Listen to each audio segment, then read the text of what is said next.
بسم اللہ الرحمن الرحیم۔ السلام علیکم۔ ایک سوداگر کی بیوی بہت خوبصورت تھی۔ اس کے حسن کے چرچے دور دور تک پھیلے ہوئے تھے۔ لوگ اس کی ایک جھلک دیکھنے کے لیے بےتاب رہتے تھے۔ سوداگر یہ بات جانتا تھا، اس لیے اس نے اپنی بیوی پر پابندیاں لگا رکھی تھیں۔ سوداگر نے اپنے تمام ملازموں کو اپنا جاسوس بنایا ہوا تھا۔ سوداگر کو بیوپار کے سلسلے میں 2-3 سال تک دور دراز کے ملکوں میں رہنا پڑتا تھا۔ اس وجہ سے اس کو اپنی بیوی کی طرف سے بہت فکر رہتی تھی۔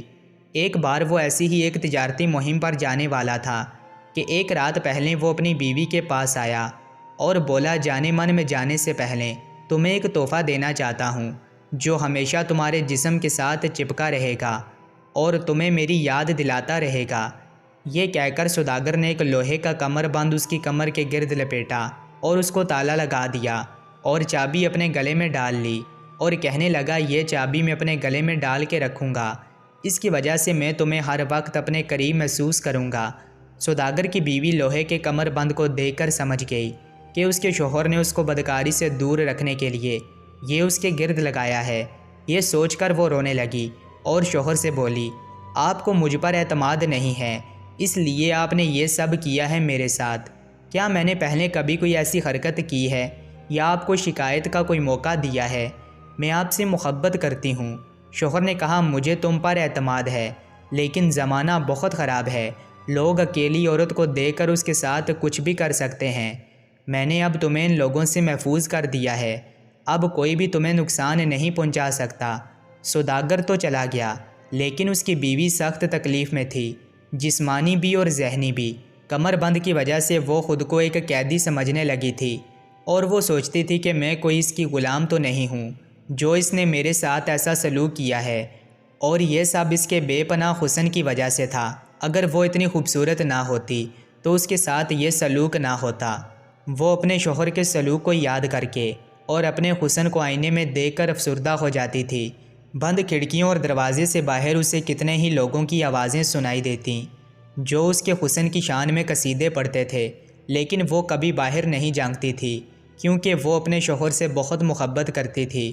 ان آوازوں کو سن کر اس کے ملازم بھی چکنے ہو جاتے تھے، مگر کبھی کبھی اس کا دل کرتا کہ وہ کھڑکی کھول کر اپنے عاشقوں کو دیکھے، لیکن کبھی کبھی اس کے دل میں یہ خیال بھی آتا کہ اس کے عاشقوں میں کوئی بھی اتنا بہادر نہیں ہے کہ وہ اس محل کی اونچی دیواریں پھلانگ کر آئے اور اسے اٹھا کر لے جائے۔ کبھی کبھی وہ اپنے اس خیال سے بہت تسکین حاصل کرتی کہ کوئی آئے اور اسے اغوا کر کے لے جائے کہیں بہت دور، جہاں سے کوئی اس کو نہ دیکھ سکے۔ مگر جب وہ کسی مرد سے جسمانی تعلق کا سوچتی تو اس کی آنکھوں سے آنسو جاری ہو جاتے تھے کہ اس کمر بند کی وجہ سے وہ کسی مرد کے کام کی نہیں رہی تھی۔ ایک مرتبہ سوداگر کی بیوی کے کانوں میں کسی گانے والے کی آواز آئی۔ اس کی آواز میں ایسا درد اور سوز تھا کہ اس سے رہا نہ گیا اور اس نے اپنے ملازموں کو اپنے زیور دیے اور کہا کہ اس گانے والے کو بلا لو، میں اس کا گانا سننا چاہتی ہوں، مجھے میرے شوہر کی بہت یاد آ رہی ہے۔ وہ اس علاقے کا مشہور گانے والا تھا، اس کی آواز میں بلا کا جادو تھا۔ لوگ اس کی آواز سن کر وجد میں آنے لگتے تھے، لیکن یہ بھی سچ تھا کہ وہ اس کا عاشق تھا، اور اس طرح بلائے جانے پر اس کو یقین نہیں ہو رہا تھا کہ اس کی محبوبہ اس کے سامنے ہے۔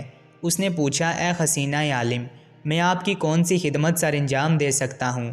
سوداگر کی بیوی اس گانے والے کے مردانہ حسن پر پہلی ہی نظر میں عاشق ہو گئی تھی، لیکن وہ ملازموں کی موجودگی میں کچھ بھی نہیں کہنا چاہتی تھی۔ اس نے گانے والے سے کہا کہ میں اپنے شوہر کے غم میں پریشان ہوں، جس کے لوٹنے کی ابھی 2-3 سال تک کوئی توقع نہیں ہے۔ تم مجھے کوئی ایسی غزل سناؤ جس سے میرے دل کو تسلی ملے۔ اس نے اس کو ایک بہت ہی درد بری پرسوز آواز میں غزل سنائی، جس کو سن کر وہ بہت حد تک مطمئن ہو گئی تھی۔ اس غزل میں گانے والے نے اپنے دل کی بات بھی اس کو بتا دی تھی۔ الغرض اب وہ روز ہی اس سوداگر کے گھر آنے لگا تھا۔ اب ملازموں کو بھی تسلی ہو گئی تھی کہ وہ اپنے شوہر کی ہی وفادار ہے۔ ایک دن سوداگر کی بیوی نے اس سے پوچھا کہ آپ کی آواز میں اس قدر سوز کیوں ہے؟ کیا تم کسی سے محبت کرتے ہو؟ گانے والے نے کہا، میرے والدین بچپن میں ہی وفات پا گئے تھے اور میں تب سے ہی ادھر ادھر گھوم پھر کے گانے گاتا ہوں۔ مجھے موسیقی سے دلی رغبت ہے۔ میں نے بے شمار عورتیں دیکھی ہیں، مگر میں کبھی کسی کے عشق میں مبتلا نہیں ہوا۔ مگر یہ سچ ہے کہ تمہیں دیکھنے سے پہلے ہی تمہارا ذکر سن سن کر میرے دل میں تمہاری چاہت پیدا ہو گئی تھی۔ ابھی وہ اپنے دل کی بات پوری بھی نہ کر سکا تھا کہ سوداگر کی بیوی نے اسے وہیں روک دیا۔ اس نے کہا، میں تمہارے جذبات سمجھ سکتی ہوں، مگر میں اپنے شوہر کی پاک دامن بیوی ہوں۔ میں اس سے زیادہ کچھ نہیں کر سکتی کہ تم کبھی کبھی یہاں آ جایا کرو۔ تمہارے گانے سے میرے شوہر کی یاد تازہ رہتی ہے۔ ایک دن وہ تنہائی میں اس کے ساتھ بیٹھا تھا کہ اپنے دل کی بات کر کے وہ زار زار رویا تھا۔ کئی بار ایسا ہوا تھا کہ وہ دونوں اپنے جذبات میں بہت کچھ کر جانے کے خواہش مند ہوتے، مگر سوداگر کی بیوی اپنے کمر کے گرد لگے اس تالے کی وجہ سے اسے اپنے جسم کے قریب نہ آنے دیتی تھی۔ پھر ایک دن وہ دونوں جذبات کی روح میں اس حد تک بہہ گئے کہ سوداگر کی بیوی نے بھی اس سے اپنے دل کی بات کہہ دی، اور ساتھ ہی اس نے اپنی کمر سے لگے اس تالے کا بھی ذکر کر دیا، جس کو سن کر گانے والے کو بہت غصہ آیا۔ اس کا بس نہیں چل رہا تھا کہ وہ کس طرح اس کو آزاد کرائے۔ اس نے سوداگر کی بیوی کو کئی طریقے بتائے جس سے وہ کمر بند سے آزاد ہو سکتی تھی، مگر اس نے اس کی ایک بات نہیں مانی، جس سے وہ گانے والا بہت غم زدہ ہوا، اور پھر وہ کئی مہینے اس سے ملنے نہیں آیا۔ پھر ایک دن وہ اچانک آیا تو اس کے ہاتھ میں ایک جڑی بوٹی تھی۔ اس نے بتایا کہ مجھے یہ بڑی دور سے لانی پڑی، تم اس کو روزانہ کھاؤ گی تو تمہاری کمر پتلی ہو جائے گی اور یہ کمر بند کھل جائے گا۔ سوداگر کی بیوی نے وہ کھانا شروع کر دی۔ ایک دن وہ تالاب کے کنارے ٹہل رہی تھی کہ لوہے کا کمر بند اس کی کمر سے گر کر نیچے آ گیا۔ وہ دیکھ کر بہت خوش ہوئی اور اپنے پاؤں سے اسے ٹھوکر مار کر پھینک دیا۔ ابھی وہ خوش ہو ہی رہی تھی کہ باہر سے کسی کے آنے کی اطلاع ملی۔ اس نے اس آدمی کو بلاوا بھیجا۔ اس نے آتے ہی کہا، یہ سارے صندوق ہیرے جواہرات سے بھرے ہوئے ہیں، آپ کے شوہر نے ان کو آپ کو دینے کے لیے کہا تھا۔ آپ کے شوہر کو ایک سانپ نے کاٹ لیا تھا، ان کا انتقال ہو چکا ہے۔ آپ کا نام آخری سانس تک اس کی زبان پر تھا۔ مرنے سے پہلے ایک چیز اور تھی جو اس نے دینے کے لیے کہا تھا، وہ یہ چابی تھی۔ اپنے شوہر کی موت کی خبر سن کر اس کی بیوی کو بہت رنج ہوا۔